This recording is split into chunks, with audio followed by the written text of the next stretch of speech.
Let me tell you, I just got finished with the demo of this. Now, I still have the first 17 minutes of my gameplay if anybody wants to see it.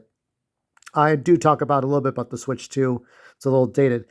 But if anyone wants to see it, you know where to put the comments. Put nice comments or civil comments at least. If you don't, you don't. But I did play through I guess it's about 2 to 4 hours of a demo. Star Overdrive.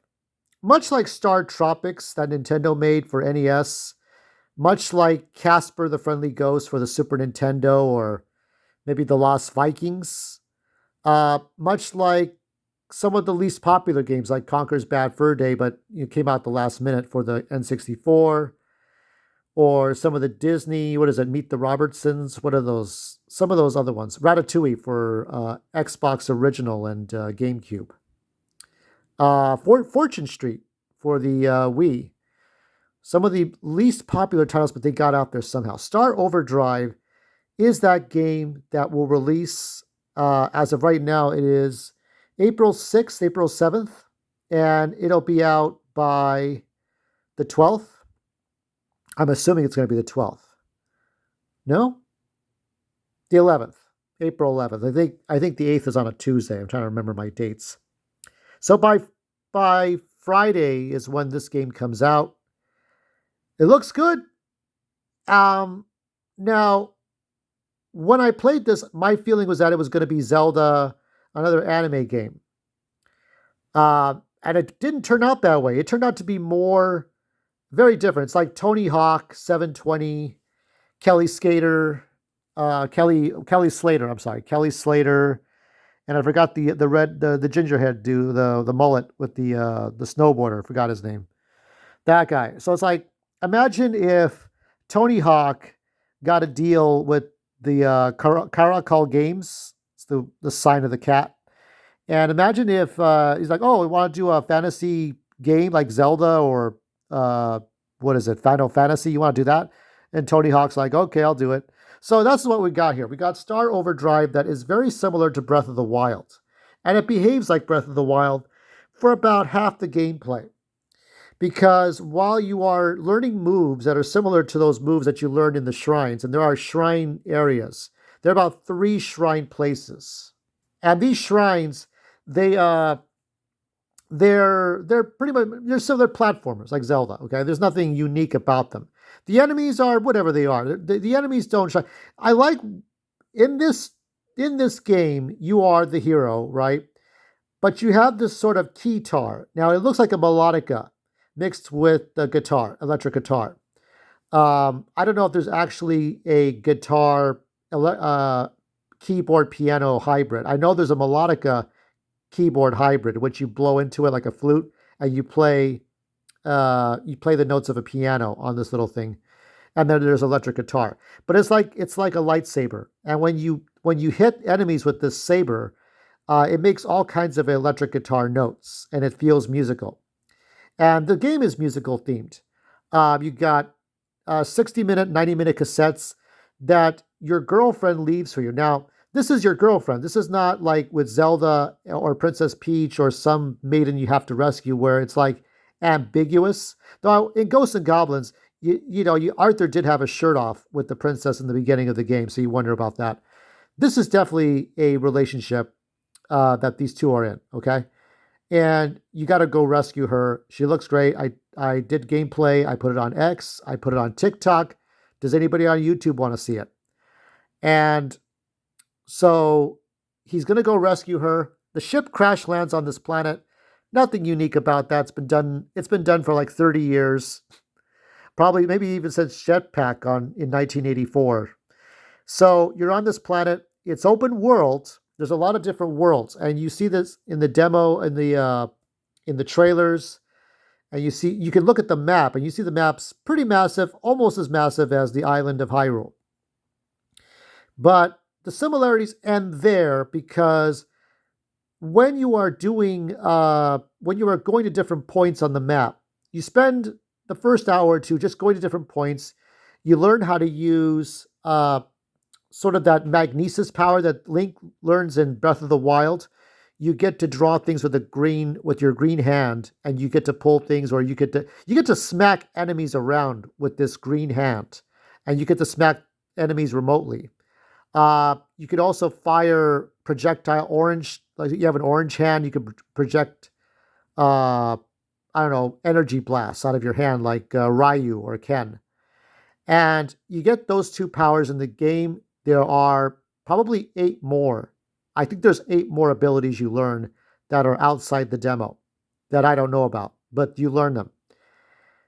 And if you look at the design of the level, you're seeing half pipes, you're seeing upward cliffs, you're seeing downward cliffs, you're seeing twists and turns.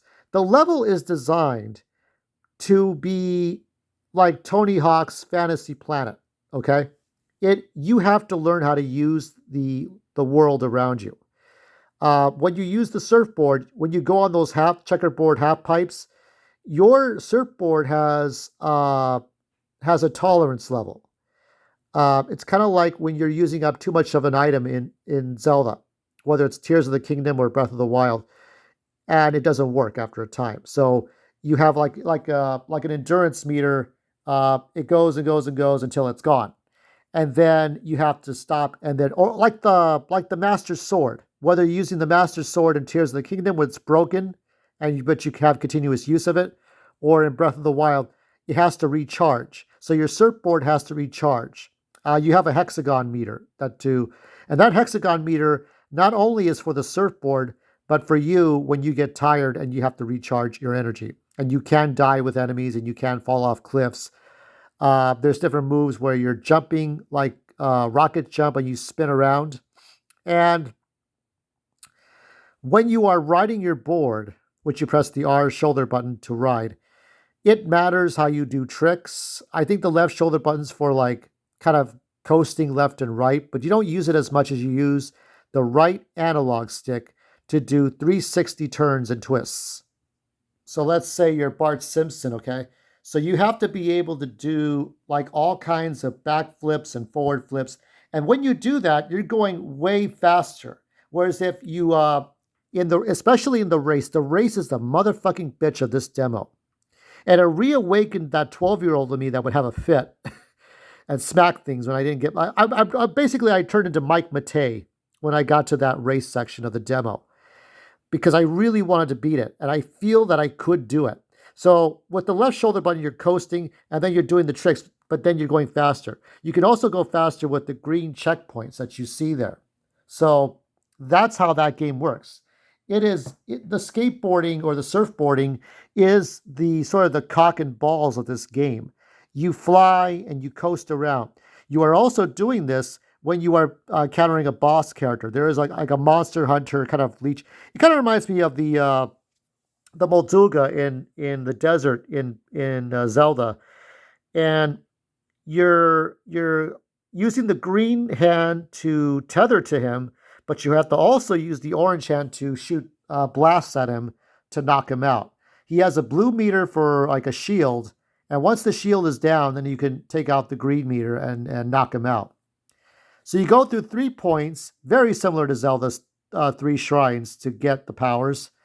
And then there's a central tower. You get to that central tower, you talk to the girlfriend again. And you get all these cassette tapes, and the demo ends when you are in this tower. The dome closes up. I didn't notice this until there was an AI short that pointed this out. When you paint your board, there's 2 different designs in the map, in the demo map, in the central area, which is kind of similar to Hyrule Castle central area. When you are repainting your board with the other 2 symbols, the colors are cosmetic, but not the symbols. So there's a smiley face, like a dumbass smiley face. There's kind of a ninja star symbol and a sun symbol. And depending on which symbol you're using on your board, it will change your board's performance. And the colors for the cosmetics to make it look good, but the shape of the symbol on your board will change the way your board performs. And you look at that board like it's an RPG upgrade. Like in Super Mario or Mario and Luigi Dream Team or a Brothership. When you are upgrading your items, you have to see which things are upgraded. If you buy the clothing or the shoes or the gloves, what does it do to your character? Does it make it stronger? So you are strengthening your board. You are. I don't know about the keytar. I don't know if the keytar itself upgrades, but I know the board does. So a lot of the stuff you're seeing is what is in that demo. There's more tips and tricks and things, but you're learning new things, and I think it's a great experience. I cannot give this a perfect score because it is a demo, but at the last minute, at 8 years, two presidential terms after the Switch's release, I see this thing. And I was not sure. There have been a lot of Zelda clones over the last few years. Okay, some of them are just like Metroid, like with the creature under the well. That's a pinball game. That's a pinball Metroid game, and I like that game. And I enjoyed playing that game during the Switch 2 presentation. And I should have been playing this one more, but I think I needed the TV screen to pay attention to what's happening. So my overall score of this demo, I'm going to give it a 4.5. I can't give it a 5, even if I wanted to, because I think that we need to see the whole game. There might be something. I'm hoping it's not one of those games where they showed everything in that first world and that's it. What I saw looked promising. The animation with the little bugs when you're riding looks great. Some of the creatures look good. You're harvesting items. It's in some ways it's easier than Zelda. In some ways it's harder. It is a game where you are constantly in motion. I felt like I was playing Mario Kart, Donkey Kong, Mario, and Zelda all in the same game. Even if it was just a little bit. When you're playing that demo, you're playing all the aspects of those games in this one game, and it's for the Switch One. This is a timed exclusive, I think, so I don't know when it'll be available. Most likely, it'll be available on Steam and PlayStation, maybe in a year or two. But for right now, if you want to play it now, if you still have your Switch One, hope you didn't sell it. Hope you didn't sell your Switch One because you'll miss out on this. You'll miss out on this game. And I've been hearing that some of the Switch editions of games are just empty cards that you have to fill in, just like Assassin's Creed 3 and 4, just like the Batman Arkham trilogy. Isn't that something? What is Nintendo up to these days? So, with that, this video will end in 3, 2,